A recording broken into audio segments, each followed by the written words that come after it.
डर एक एहसास में आपका स्वागत है। इस चैनल पर आपको सुनने को मिलती हैं डरावनी और सच्ची भूतिया कहानियाँ। अगर आपको ऐसी ही वीडियोस देखना पसंद है तो हमारे इस चैनल को सब्सक्राइब करना ना भूलें। तो अब बढ़ते हैं आज की कहानी की ओर।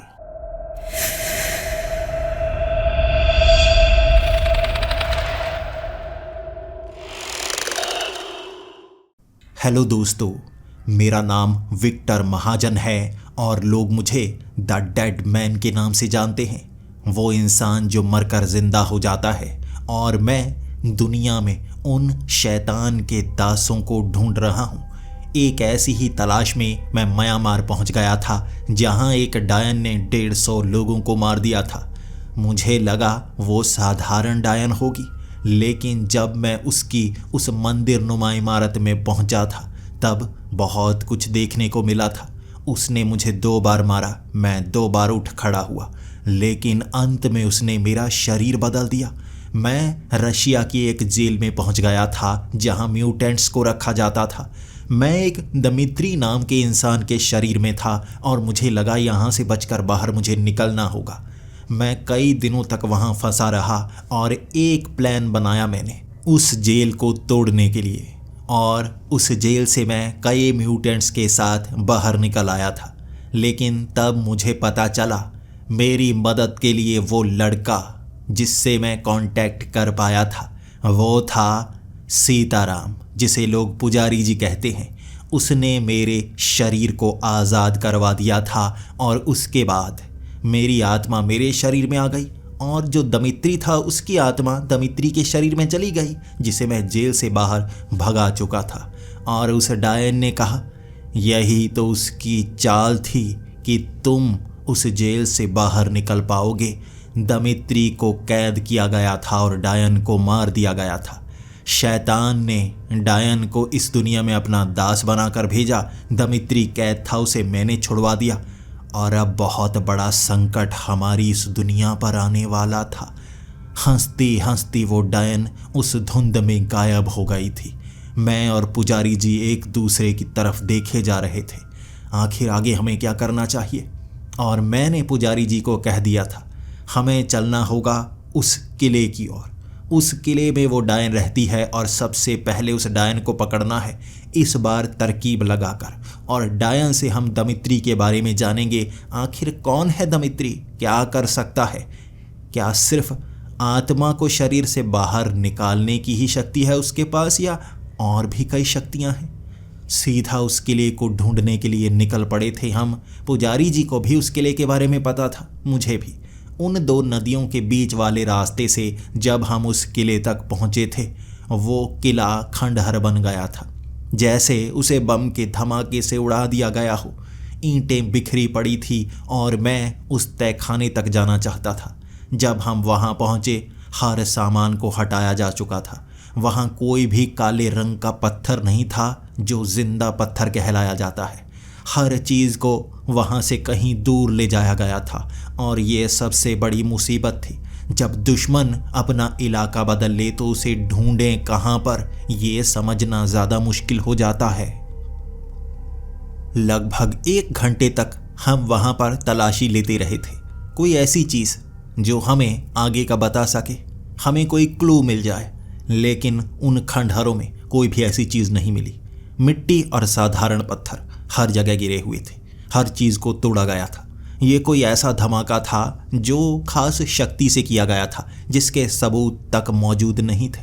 आसपास पेड़ों को आग लगी हुई थी, वो पेड़ पूरी तरह से जल चुके थे, लेकिन उनकी जड़ें ज़मीन से बाहर निकली हुई थी।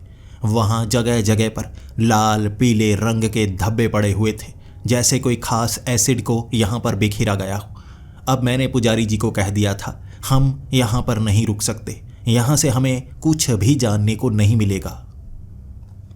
लगता है अब सबूतों को फिर से शुरू से जुटाना होगा। मैंने पुजारी जी को इशारा किया कि हमें डायनों के गांव की तरफ बढ़ना होगा। हम उस गांव तक पहुंच तो गए थे, लेकिन पुजारी जी को खतरा महसूस हो रहा था। उनकी पीठ पर एक तलवार टंगी हुई थी, वो तलवार हिल रही थी, वो बोल रही थी। पुजारी जी बार बार उस तलवार से बात किया करते। जेब में एक घंटी टंगी हुई थी। मैंने पुजारी जी के बारे में सुना तो था, लेकिन ये इस तरह काम करते हैं मैं जानता नहीं था। आज पहली बार उनके साथ मिलकर काम करने का मौका मिला था। हम उस गांव तक पहुंच गए। वहां घर तो बहुत सारे थे, लेकिन कोई भी डायन नजर नहीं आ रही। उन्हें ढूंढने की बहुत कोशिशें कर रहे थे। हर घर खाली हो चुका था, इसीलिए मुझे और ज़्यादा डर लगने लगा। हमारे पास उन डायनों के सिवा बताने वाला और कोई नहीं था। शायद हम हमेशा के लिए भटकते रह जाते। और दमित्री भी आज़ाद है, डायन भी आज़ाद है। ज़रूर भविष्य में कुछ ना कुछ वो करेंगे। हम ढूंढते रहे उन घरों के अंदर, लेकिन सामान बिखरा हुआ था। बहुत सारा ऐसा सामान था जो अगर कोई इस गांव को छोड़कर जाता तो सामान साथ ज़रूर लेकर जाता। यहाँ पर कई कीमती चीज़ें टूटी पड़ी थी। इन्हें देखकर ऐसा लग रहा था जैसे सब यहाँ छोड़कर नहीं गई हैं, उन्हें भगाया गया हो। लेकिन कहाँ भगाया गया है, इसके बारे में भी कुछ पता नहीं चल रहा था। और मैंने भी 1 घंटे की तलाश के बाद पुजारी जी को कह दिया, हमें यहाँ से भी जाना होगा, अब कहीं और से शुरुआत करनी होगी। लेकिन पुजारी जी ने कहा, मैं एक कोशिश करना चाहता हूँ, अगर यहाँ कोई छिपा हुआ है तो मैं पता कर सकता हूँ। अपनी जेब से पुजारी जी ने एक घंटी निकाली और उस घंटी को बजाना शुरू कर दिया। उसके बाद वो खास तरह के मंत्रों का उच्चारण कर रहे थे और मुंह में बार बार डायन शब्द का इस्तेमाल कर रहे। ये शब्द वो बार बार बोले जा रहे थे और मैं देख रहा वो कर क्या रहे हैं। ज़मीन पर एक जगह बैठकर वो घंटी बजाने लगे और हाथ से फूल चारों तरफ बिखेरना शुरू हो गए। मैंने देखा एक दिशा में वो फूल काले रंग के हो रहे थे, जिन्हें देखकर पुजारी जी बार बार मेरी आंखों की तरफ देखते और इशारा करने लगते कि उस तरफ बढ़ना है। हम पत्ते बिखेरते गए, आगे वाले पत्ते सच में काले होते गए, जैसे एक खास दिशा की तरफ इशारा हो रहा हो, और हम उधर बढ़ते गए। वहाँ एक पेड़ के पास ज़मीन के नीचे एक गुफा बनी हुई थी। हम उस गुफा के अंदर जाने लगे। जैसे जैसे हम गुफा के अंदर गए, वहाँ फटे हुए कपड़े, खून के निशान, बिखरा हुआ सामान, हर जगह ये चीज़ें दिख रही थी। उन्हें देखकर हम थोड़ा घबरा से रहे थे। अंधेरा काफ़ी ज़्यादा था वहाँ पर, और पुजारी जी बार बार मेरी तरफ देखते और मैं अपने हाथ में वो लावा लेकर वहाँ उजाला करने की कोशिश करता। वो नर्क की आग इतनी ज़्यादा तेज़ होती है कि किसी भी चीज़ को जला सकती है और रोशनी भी कर सकती है। हाथ में लावा लिए वहाँ पर मैं घूम रहा था। जब वो लावा धीरे धीरे पत्थर में बदल जाता, मैं नया लावा वहाँ ज़मीन फाड़ कर निकाल लेता। इस तरह हम उस गुफा में आगे बढ़ रहे थे, लेकिन तब हमें वहाँ लाशें दिखना शुरू हो गई। वहाँ उन डायनों की लाशें पड़ी थी। कुछ डायनों के शरीर कटे हुए थे, कुछ के सर धड़ से अलग हो चुके थे। वहाँ शरीर के अंग बिखरे पड़े थे, जैसे बहुत अत्याचार हुआ हो उनसे, जैसे बहुत अत्याचार हुआ हो उन पर। हम ये देखते रहे और आगे बढ़ते रहे। कोई भी ऐसा नहीं था जिससे हम बात कर पाते। मौत ही मौत थी वहाँ पर। हम अब देखना शुरू हुए, क्या यहाँ कोई सबूत मिल सकता है। वहाँ काले रंग का पत्थर नहीं मिला, क्योंकि मैं उस पत्थर को देखकर पहचान सकता हूँ कि ये उस द लकी विच का काम है। लेकिन कराहने की आवाज़ें, जब वहाँ पुजारी जी घंटी बजाने लगते और उस डायन के मंत्र को पढ़ने लगते, कराहने की आवाज़ें आने लगती। पुजारी जी कहे जा रहे थे, यही है ताकत मेरी, मैं इस खास मंत्र से किसी भी डायन को परेशान कर सकता हूँ। अगर कोई डायन यहाँ है तो उसे अपनी आवाज़ में जवाब देना ही होगा। पुजारी जी ने मंत्रों को पूरा किया और पूछा, कहाँ हो तुम, मुझे जवाब दो। और एक हल्की सी आवाज़ आई, नीचे हूँ मैं, इसके नीचे भी एक तहखाना है। ये आवाज़ सुनकर हम उस तहखाने को ढूंढने लगे, जो गुफा से भी नीचे जाने वाले रास्ते में कहीं दिखे। हम उस गुफा के बिल्कुल अंतिम छोर पर पहुंच गए और वहां एक दीवार थी।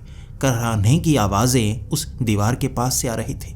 तब पुजारी जी ने अपनी वो तलवार निकाली और जब उन्होंने उस तलवार से दीवार पर वार किया, वो दीवार पर एक क्रॉस का निशान बना और वो दीवार खुद ब खुद फटने लगी। ये तलवार कितनी तेज धार थी, मैं देखकर हैरान हो गया। मैंने पुजारी जी को कहा, कैसी तलवार है ये, बात भी करती है और इतनी तेज। तब उन्होंने कहा, यह काफ़ी काम की चीज़ है, ये मेरी दोस्त बन चुकी है। मैंने कहा, क्या मैं भी इसे चलाकर देख सकता हूँ?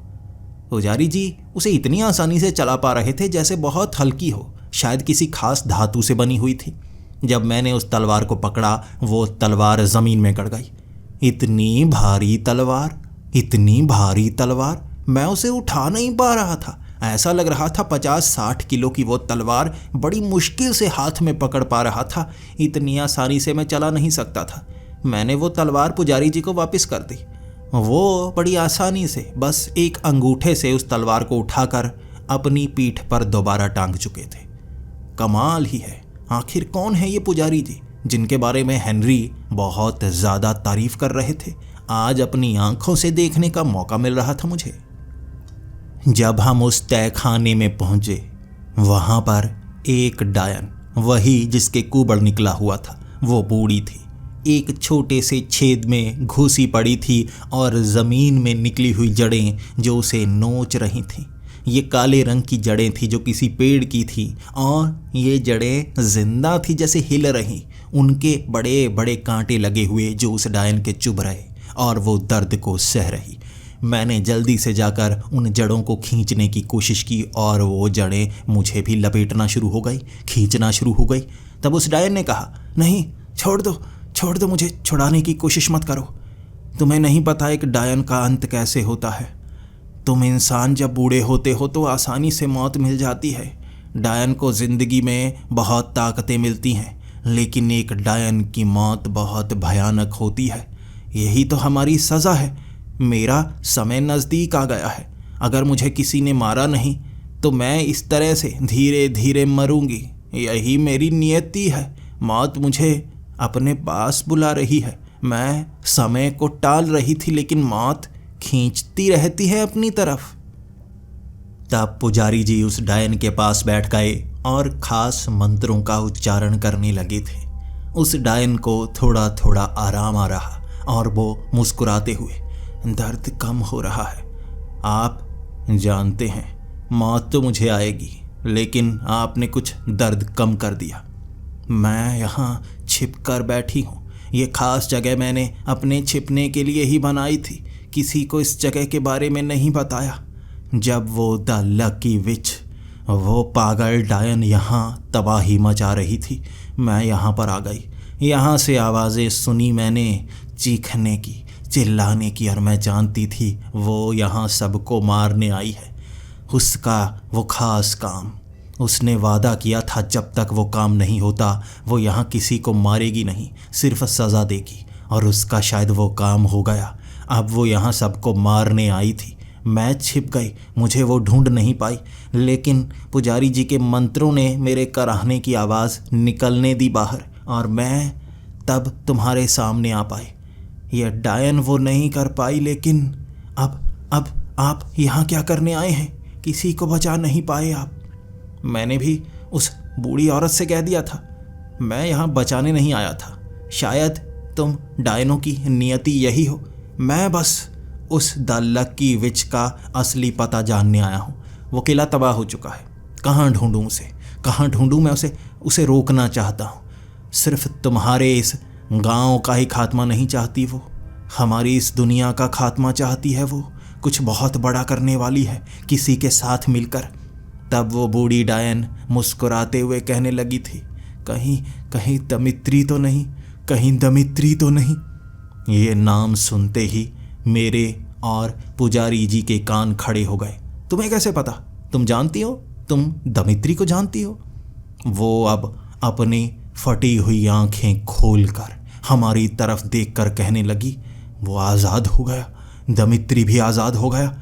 इन दोनों के मिलन से एक ऐसी शक्ति बनेगी जो भयानक तबाही ला सकती है। यही ये चाहती थी, इसीलिए इसे मार दिया गया था और उसके बाद दमित्री भी यहाँ से कैदी बनाकर ले जाया गया था।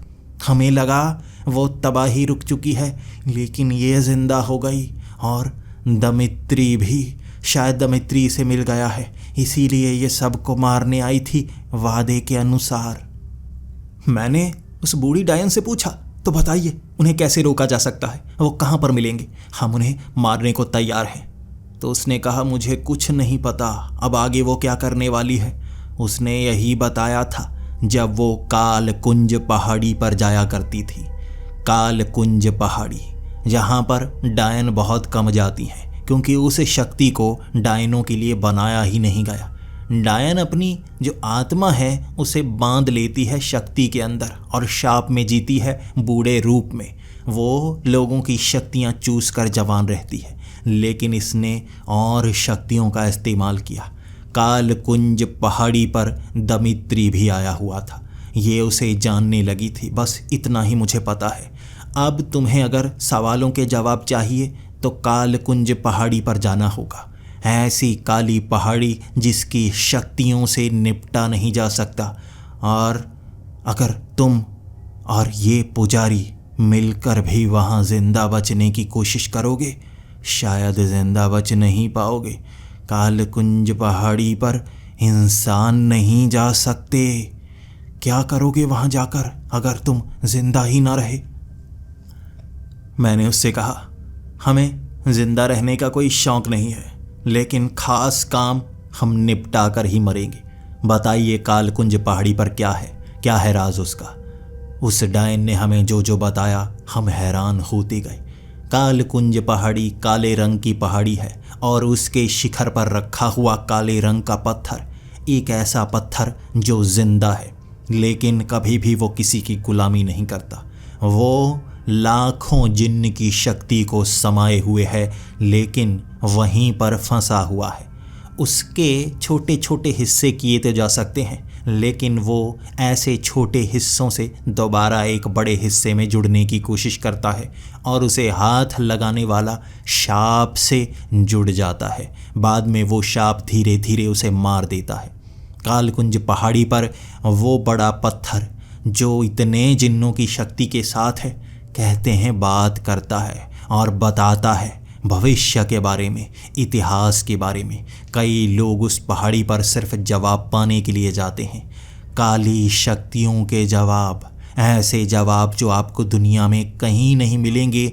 वहाँ कालकुंज पहाड़ी पर वो पत्थर उन सवालों के जवाब देता है।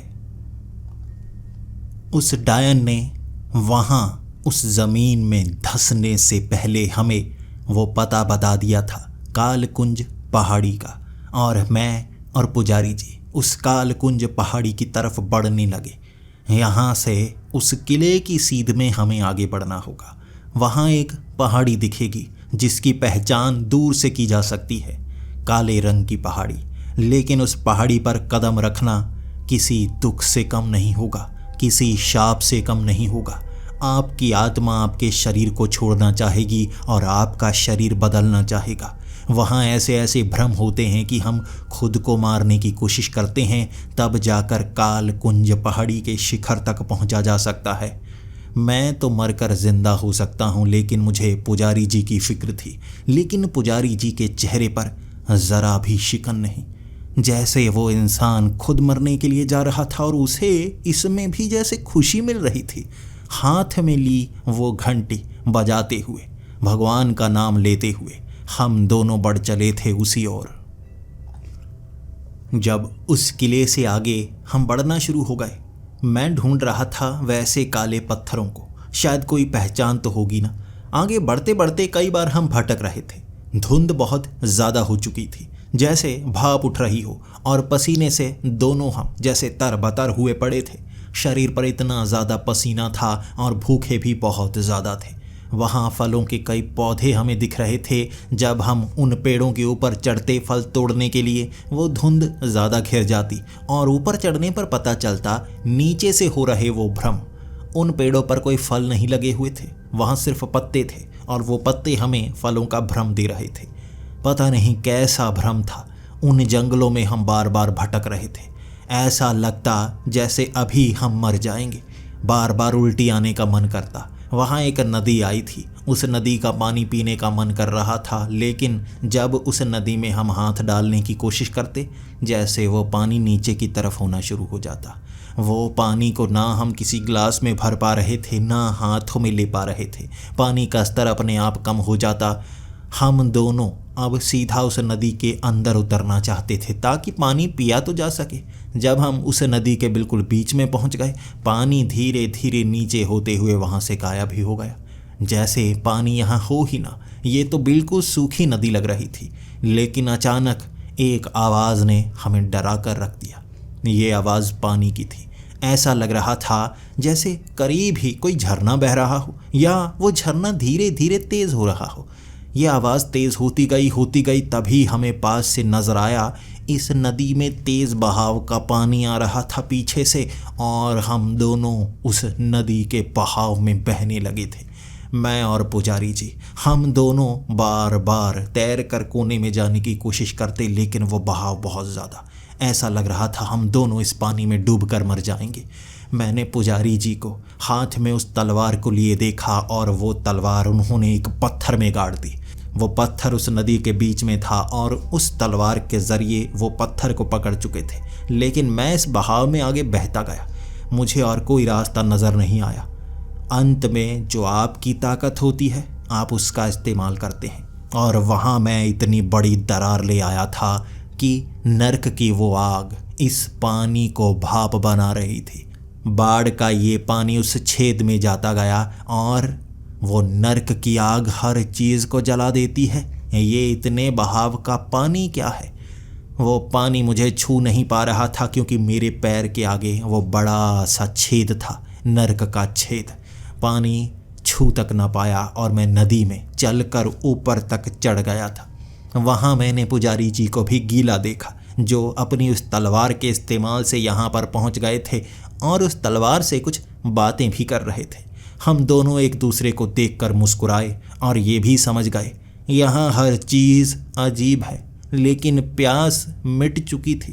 पानी का बहाव इतना तेज़ था कि पेट भर गया उस पानी से। भूख ज़रूर लगी हुई थी। तब वहाँ से हमें एक ऊंची पहाड़ी नज़र आई। ये पूरी काली पहाड़ी थी, जिस पर एक भी पेड़ नज़र नहीं आ रहा। अगर पेड़ होगा भी, वो भी काला होगा।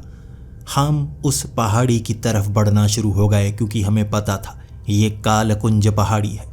लेकिन जब हम उस पहाड़ी की तरफ जाते गए, वो पहाड़ी हमसे दूर हो रही थी। अमूमन ये भ्रम जैसा महसूस हो रहा था। कभी भी वो ऊंचे ऊंचे पहाड़ों को हम देखते हैं, ऐसा लगता है वो तो बहुत करीब हैं। जब हम चलकर सफ़र शुरू करते हैं तो वो सफ़र पूरा होने का नाम ही नहीं लेता, क्योंकि पहाड़ों का आकार इतना बड़ा होता है कि हमें वो करीब दिखते हैं। चलते चलते उस तक पहुंचने में समय बहुत ज़्यादा लगता है। ये एक ऐसी पहाड़ी थी जिसके करीब हम जितना जा रहे थे, वो पहाड़ी आंखों से ओझल होती जा रही थी, जैसे उसका आकार छोटा होता जा रहा हो। वो धीरे धीरे नीचे नीचे होती हुई वो जो आगे वाले पेड़ थे उनसे भी नीचे हो गई। चल चल कर हम जब आगे पहुँचे, एक मैदान सा आ गया। उस मैदान के बीच में खड़े होकर देखने लगे किस दिशा में थी पहाड़ी। वहाँ पहाड़ी मौजूद ही नहीं।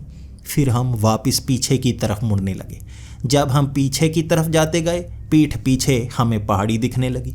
अब उस पहाड़ी की तरफ बढ़ते तो वो पहाड़ी गायब हो जाती, नीचे की तरफ जाने लगती। जब उस पहाड़ी से हम दूर जाने लगते तो वो ऊपर की तरफ होने लगती।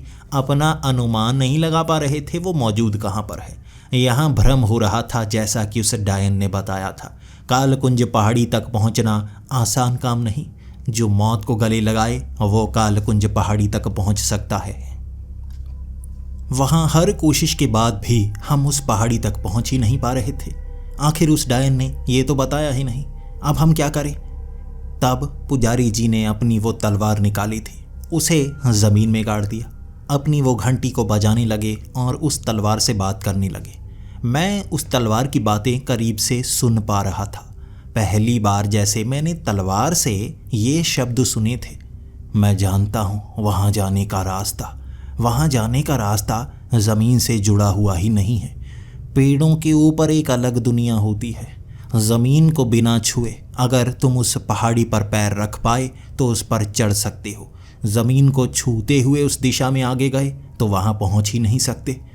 तब पुजारी जी ने उस तलवार को ज़मीन से निकाला, अपनी पीठ पर टांगा और मुझे इशारा किया। रास्ता मिल गया है, हमें एक पेड़ पर चढ़ना होगा। हम बड़ी मुश्किल से एक पेड़ के ऊपर चढ़ने लगे थे। जब उस पेड़ के शिखर पर पहुंच गए तब वो पहाड़ी बिल्कुल हमारे सामने दिख रही थी।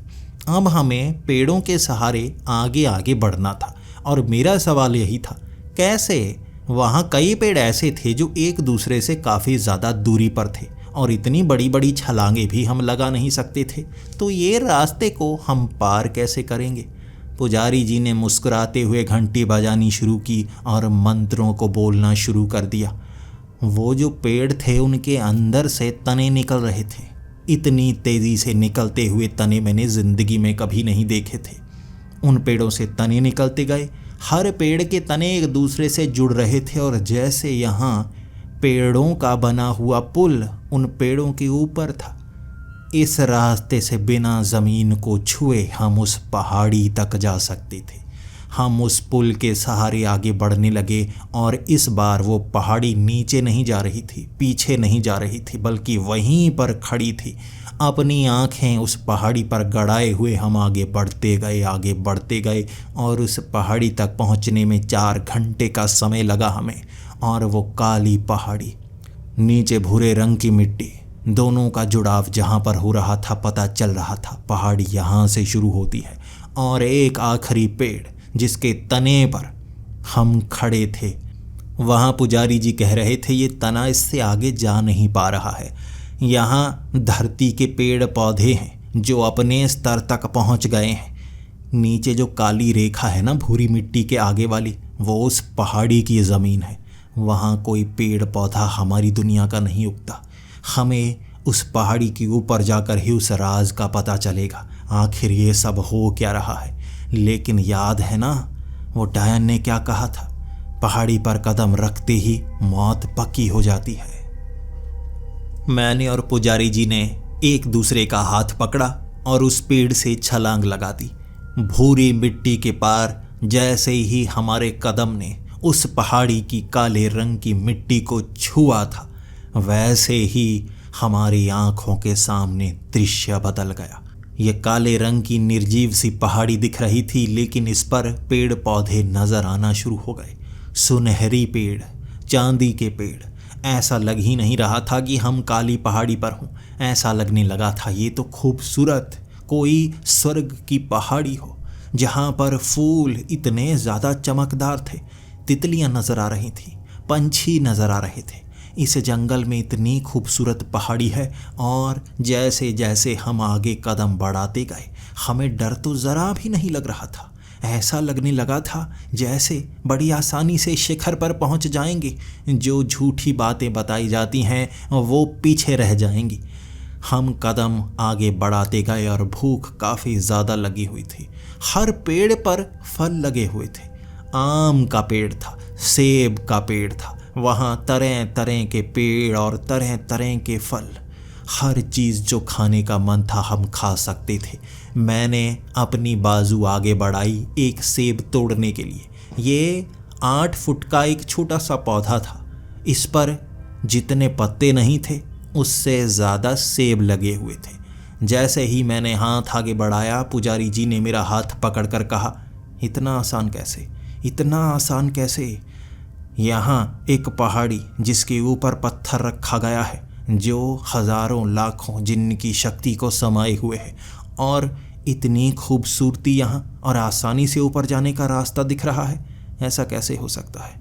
ये फलों से भरे हुए पेड़ ज़रूर जाल हैं। हम ये फलों को नहीं खाएंगे। नीचे देखो, इस पेड़ के नीचे देखो। जब हमने उस पेड़ के कुछ पत्तों को एक साइड किया, नीचे घास बहुत ज़्यादा थी। उस घास ने जैसे उस पेड़ को चारों तरफ से घिरा हुआ था। हर तरफ ऐसे ही पेड़ थे, जैसे घास ने उसकी जड़ें देखने को दी ही ना हो। हमने उस घास को हटाया तो उस पेड़ की जो नीचे जड़ें थी वो केंचुए जैसी थी। वो जड़ों पर कांटे लगे हुए थे, बिल्कुल वैसी जड़ें जैसी उस डायन को पकड़ रही थी, उस डायन को खींच रही थी। बिल्कुल वैसी जड़ें, और वो जड़ें हमें पकड़ने की कोशिश कर रही। हम छलांग लगाकर पीछे हुए थे। उसके बाद वो जड़ें उस घास को खींचकर अपने ऊपर जैसे ढक चुकी थी। शायद ये साधारण सेब के पेड़ हैं ही नहीं, साधारण फलों के पेड़ हैं ही नहीं, ये बस जाल है लुभाने के लिए। जब कोई करीब आएगा ये जड़ें उसे जकड़ लेंगी और ज़मीन में ले जाएंगी। जब हम आगे बढ़ने लगे थे, वो खूबसूरत तितलियाँ जो फूलों पर बैठ रही थीं, वो हमारे इर्द गिर्द इस तरह उड़ रहीं जैसे अपनी खूबसूरती बिखेर रही हों। जैसे ही पुजारी जी ने घंटी बजानी शुरू की, घंटी की आवाज़ नहीं आ रही। बार बार वो घंटी बजा रहे, घंटी से आवाज़ नहीं आ रही। वो कहे जा रहे, मुझे सच्चाई जाननी है। ये घंटी वो वाइब्रेशन छोड़ती है जिससे मैं सच को देख पाता हूँ, जुड़ाव कर पाता हूँ भगवान की शक्ति से। लेकिन घंटी के अंदर जो धातु लगी होती है वो टकरा तो रही थी घंटी के साथ, आवाज़ नहीं निकल रही थी। बिना आवाज़ के घंटी किसी काम की नहीं होती। तब वो तितलियाँ उड़ती उड़ती हमारे करीब आती गई, और जैसे ही एक तितली को मैंने करीब से देखा, वो असल में तितली थी ही नहीं, अजीब से छोटे छोटे पिशाच थे जो तितलियों जैसे पंख लिए हमारे करीब आ रहे थे। उनके पंख इतने ज़्यादा सुंदर थे कि मुझे शुरू में शक हो गया। तितलियाँ खूबसूरत तो होती हैं लेकिन इतनी भी खूबसूरत नहीं। हर चीज़ इतनी सुंदर दिखाई दे रही है, उनके पीछे काले राज दफन हैं। वो तितलियाँ, वो छोटे छोटे पिशाच हमें नोचने की कोशिश कर रहे थे हमारी चमड़ी के पास आकर। तब पुजारी जी बार बार घंटी को बजाए जा रहे, घंटी से आवाज़ नहीं आ रही। उन्होंने घंटी को जेब में डाला और निकाली वो तलवार। वो पंख से हल्की तलवार को तेज़ी से घुमा रहे थे, लेकिन तितलियों के उड़ने की रफ्तार बहुत तेज़। आप एक तलवार से बड़ी चीज़ को काट सकते हैं, छोटी चीज़ को कैसे काटेंगे जो हिल बहुत तेज़ी से रही है। भले ही वो तलवार पंख से हल्की थी, लेकिन पुजारी जी उस तितली को काट ही नहीं पा रहे थे। वो तितलियां बड़ी तेज़ी से हिलती और पुजारी जी के कभी गर्दन में काट देती, कभी पीठ पर काटती, और वो दर्द से कराह रहे थे। मुझे भी ऐसा ही हो रहा था। मेरे पास कोई बड़ा हथियार भी नहीं था। मैंने वहीं पड़ी एक छोटी सी लकड़ी को उठाया। जब उस लकड़ी से मैंने मारने की कोशिश की उस तितली को, वो लकड़ी एक काले रंग के सांप में बदल गई और उस सांप ने मेरे हाथ को लपेट लिया। मेरी उंगली पर वो काटने ही वाला था, तभी मैंने दूसरे हाथ से उसका मुंह पकड़ लिया। अब मैं खुद को सांप से भी बचा रहा था, उन तितली वाले पिशाचों से भी बचा रहा था। मैं ज़मीन पर गिर गया था और वो सांप मुझे काटना चाहता था। उसके दांतों में निकल रहा वो ऑरेंज कलर का जहर। वो इतना चटक था कि उसकी बूंदें जब ज़मीन पर गिरी थी वो घास जल गई थी, मिट्टी में छेद हो गया था। यानी वो बहुत ज़्यादा जहरीला है। उसने मुझे काटा तो मैं मारा जाऊंगा और मैं उठूंगा उस झोंपड़े के पास। लेकिन परेशानी तो यही ना, पुजारी जी अकेले शायद यहाँ मारे जाएंगे और उसके बाद मैं उन्हें बचा भी नहीं पाऊंगा। इसीलिए अपनी जान मुझे और भी ज़्यादा ज़रूरी हो गई थी। युद्ध चल रहा था तितलियों के साथ, सांप के साथ, और मैं वहाँ ज़मीन के अंदर से उस लावे को तो निकालना चाहता था। मेरे एक हाथ को सांप ने पकड़ रखा था, दूसरे हाथ को मैंने इस्तेमाल किया था उस सांप के मुंह को पकड़ने के लिए। अब उस सांप को खींचकर अपनी बाजू से दूर करना चाहता था। वो रबर की तरह लंबा हो रहा था। मैं उसे खींचता जाता और कोशिश नाकाम। दूसरी तरफ पुजारी जी अपनी तलवार का इस्तेमाल कर रहे। ऐसा लग रहा था तितलियों से युद्ध हार रहे हैं हम। और तभी पुजारी जी ने मंत्र पढ़ने शुरू कर दिए। मुंह से तो ध्वनि निकल रही थी ना, वो एक खास मंत्र पढ़ रहे थे। भ्रमो नारायणम स्वयं सारायणम। भ्रम नारायणम प्रत पक्षणम, भ्रम नारायणम प्रत पक्षणम। वो बार बार इस मंत्र को पढ़े जा रहे और उसके बाद आँखों के सामने जैसे काले काले से रंग दिखने लगे और मैंने अपने हाथ की तरफ देखा। मैंने उस लकड़ी को ही पकड़ रखा था, आसपास कोई तितली नहीं थी। फिर वो तितली नजर आने लगती, हाथ की वो लकड़ी वो सांप बन जाती। बार बार ऐसा होता जा रहा था जैसे दृश्य बदल रहे हों। फिर पुजारी जी चुप कर गए और कहने लगे, ये सारा भ्रम है, यहाँ कोई तितली मौजूद नहीं है, यहाँ कोई पेड़ मौजूद नहीं है, ये सारा भ्रम दिखाया जा रहा है। तुम्हारे हाथ का सांप सिर्फ साधारण लकड़ी है, फेंक दो उसे। मैंने सच में उस सांप को फेंकने की कोशिश की जो रबर की तरह मेरी बाजू से लिपटा हुआ था। वो एक तरफ गिर गया और ज़मीन पर गिरते ही वो लकड़ी बन गया। वहाँ जो छोटी छोटी तितलियाँ हमें काट रही थी वो असल में वहाँ थे ही नहीं। शरीर पर कोई घाव नहीं पड़ा था, सिर्फ दर्द हो रहा था जो कि भ्रम के कारण था। हमारे दिमाग में दर्द महसूस हो रहा था बार बार। अब पुजारी जी मंत्र पढ़ते जाते और हमें सच्चाई दिखती जाती। सामने बस ये काले रंग की पहाड़ी थी, कोई पेड़ नहीं था यहाँ पर। हर तरफ जले हुए सड़े हुए पेड़ थे। यहाँ जैसे पूरे के पूरे पहाड़ के ऊपर कोई बीमारी फैल गई हो जिस कारण मिट्टी भी काली, पेड़ पौधे भी काले। यहाँ बंजर था सब कुछ, यानी सिर्फ भ्रम जो आँखों को दिख रहा था, सच्चाई यहाँ पर मौजूद ही नहीं थी। अब हम उस पहाड़ी के ऊपर की तरफ चढ़ने लगे थे। वो मिट्टी बहुत ज़्यादा भुरभुरी थी। सामने हमें अजीब अजीब से जीव दिखे। वहाँ एक ऐसी औरत थी जिसका धड़ मर्द जैसा था, लेकिन उसका खूबसूरत चेहरा और ऊपर से बहुत सारे गहने पहने हुए। जो उसका शरीर था बहुत ज़्यादा तगड़ा था, बहुत ज़्यादा मसल्स बने हुए जैसे कोई बॉडी बिल्डर हो। उसका चेहरा बस मासूम सा, और हाथ में एक तलवार लिए वो मिर्ची काट रही थी जैसे किचन में काम कर रही कोई औरत हो। ये भ्रम है या सच्चाई हमें नहीं पता था, लेकिन पुजारी जी बार बार मंत्र को पढ़ रहे थे और वो सामने अभी नज़र आ रही थी। यानी ये भ्रम नहीं है। ये यहाँ पर क्या कर रही है? क्या चीज़ है? डायन है, चुड़ैल है, बॉडी बिल्डर है जो पागल लड़कियों की तरह बना हुआ है? क्या चीज़ है ये? हम अब सीधा उसके करीब गए। वो मिर्ची को तलवार से काट रही और हमारी तरफ देखना भी नहीं चाहती थी। कदमों की आवाज़ उसे सुनाई दे तो गई थी, लेकिन उसने कोई रिएक्शन नहीं दिया था। हम पीछे से उससे सवाल पूछना चाहते थे और मैंने एक कदम आगे बढ़ाकर उससे पूछा, तुम यहाँ पर रहने वाली हो या रहने वाले हो, जो भी हो तुम? क्या ऊपर जाने का रास्ता यही है जो सामने से नज़र आ रहा है, या ये भी भ्रम है? तुम तो भ्रम नहीं हो, लेकिन तुम चीज़ क्या हो? तब उसने मिर्ची काटना बंद नहीं किया, बल्कि वो तलवार से मिर्ची काटती गई, छोटे छोटे टुकड़े करती मिर्ची के और उसे ज़मीन पर गिरा देती। ज़मीन पर गिरते ही वो मिर्ची के टुकड़े काले रंग में बदल जाते। ये काम वो किए जा रही थी। मैंने जैसे ही 2 कदम और आगे बढ़ाए, मुझे उस औरत का चेहरा थोड़ा बदला बदला लगा। अब उसका जो तगड़ा शरीर था वो थोड़ा पतला लग रहा था। उसके चेहरे की बनावट थोड़ी बदली सी थी। उसका चेहरा द लकी विचर से मिलता जुलता लग रहा था। मैं थोड़ा और करीब गया। जब मैं उसके कंधे के बहुत ज़्यादा करीब था तो वो पूरी तरह से लकी विचर की तरह ही थी। उसके हाथ में बड़ी तलवार नहीं थी, बल्कि छोटा सा चाकू था जिससे वो मिर्चियाँ नहीं काट रही थी, बल्कि छोटे छोटे इंसानों को काट रही।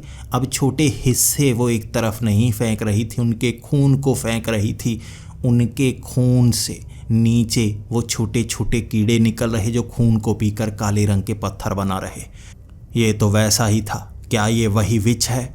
मैं एकदम से पीछे गिर गया और उसका आकार फिर से बदल चुका था। मैं अब पुजारी जी की तरफ देखने लगा और वो खुद हैरान थे। क्या हुआ? तुम पीछे क्यों गिर गए? मैंने कहा, ये तो वही है, द लकी विच। ये इंसानों के खून के लिए उन्हें काट रही है, मिर्चियाँ नहीं काट रही है। तो पुजारी जी अब मंत्रों को पढ़ने लगे और फिर कहने लगे, भ्रम तो नज़र नहीं आ रहा। मैं मंत्रों को पढ़े जा रहा हूँ, भ्रम तो दिख नहीं रहा। ये कैसे हो सकता है? फिर पुजारी जी अब उस औरत के करीब जाने लगे। तब उन्होंने देखना शुरू कर दिया कि ये कोई साधारण औरत नहीं है, ये उनकी जान पहचान वाली एक लड़की है। ये तो वो भूत है जो उनके उस गांव में रहती है, मंदिर के पास वाले में। बस घूमती ही रहती है और ज़मीन से सब्जियां निकालती है और आसपास के लोगों को परेशान करके वापस आ जाती है, कभी किसी को नुकसान नहीं करती। अब वो चाकू से मिर्ची नहीं काट रही थी, बल्कि वो कह रहे थे कि ये तो वहाँ पत्थर से सब्जियां निकाल रही है। यानी हम दोनों को अलग अलग भ्रम हो रहा था। ये कुछ कर और रही है, हमें दिख कुछ और रहा है। पुजारी जी को मैंने पीछे खींच लिया और इशारा किया, हमें और ज़्यादा सतर्क रहने की ज़रूरत है। क्यों ना हम इससे बात ही ना करें और आगे की तरफ बढ़ना शुरू हो जाएं। पुजारी जी ने भी हामी भर दी। जैसे ही हम उसे पार करके आगे बढ़ने वाले थे, उसने हम दोनों की टांगों को पकड़ लिया। बड़ी तेज़ी से हम दोनों की टांगों को पकड़ा था और जैसे ही हमें पकड़ा, हमारा आकार बहुत ज़्यादा छोटा। उसने हमें एक हाथ में पकड़ लिया और उस पत्थर पर रखा।